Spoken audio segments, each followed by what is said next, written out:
As hundreds and thousands of mourners gather in St. Peter's Basilica in Vatican City to pay their last respects to Pope Francis, a bizarre trend is fast picking pace. People are betting actually, on who will be the next Pope. On April 21st, the internet was quickly set ablaze, with illegal betting operators cashing in on the speculation on who will succeed him. Such is the interest that the betting activity is even overtaking the hugely popular FA Cup. Besides seasoned bettors, crypto-powered websites like Polymarket, where investors bet on future events, have jumped in to predict the Pope's successor. A US website that became hugely popular during the 2024 US presidential elections has already accepted over $5.5 million in bets on the next Pope. So, who is leading and who is trailing? As per Polymarket, Italian Cardinal Pietro Parolin, who was Francis' #2 during much of his papacy, is leading with a 30% chance of becoming the pontiff. And he is closely followed by Luis Antonio at 24%, a Filipino who could be the first Asian Pope. Then there is Matteo Zuppi at 12%. Peter Turkson from Ghana at 9%, who could be in the running to be the first black pontiff. A note for the viewers here, these are the bets placed as of 14:30 GMT and they are open for changes. All this could potentially be a gold mine, a multi-million-dollar global market, if you will, or an example in cyber opportunism.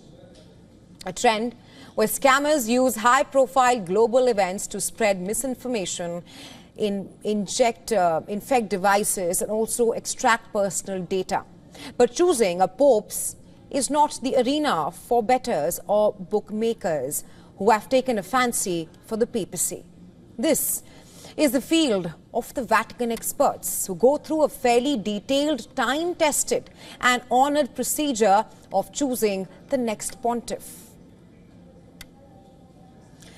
And well, we are now cutting across to live visuals coming in from St. Peter's Basilica at the Vatican City, where, as you can see, there's a massive crowd who are there, who continue to gather at St. Peter's Basilica as they continue to pay their respects to Pope Francis ahead of tomorrow's funeral.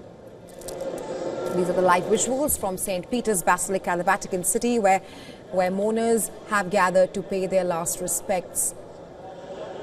With the Basilica operating extending hours, and reports also suggest that world leaders, including Donald Trump, Emmanuel Macron and Volodymyr Zelensky, are expected to attend the funeral tomorrow.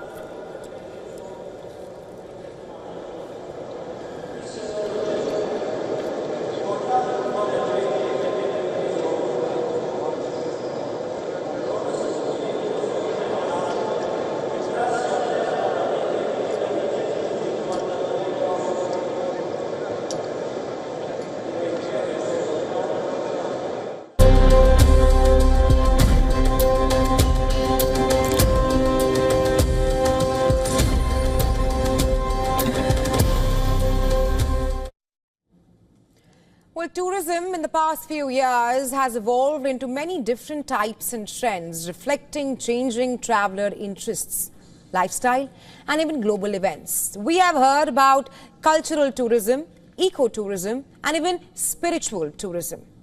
The list goes on, but tonight we will tell you about dark tourism.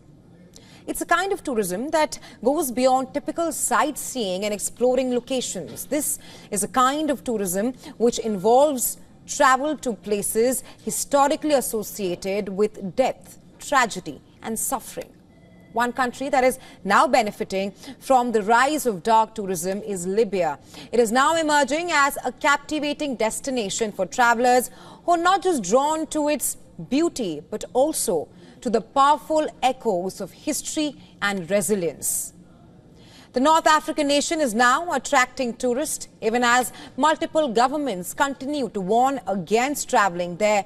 Countries like the United States of America, Australia and the United Kingdom. They all have maintained their highest level travel advisories for Libya. However, despite all these warnings, the travel and tour world has revealed that nearly 100,000 international travelers visited Libya last year.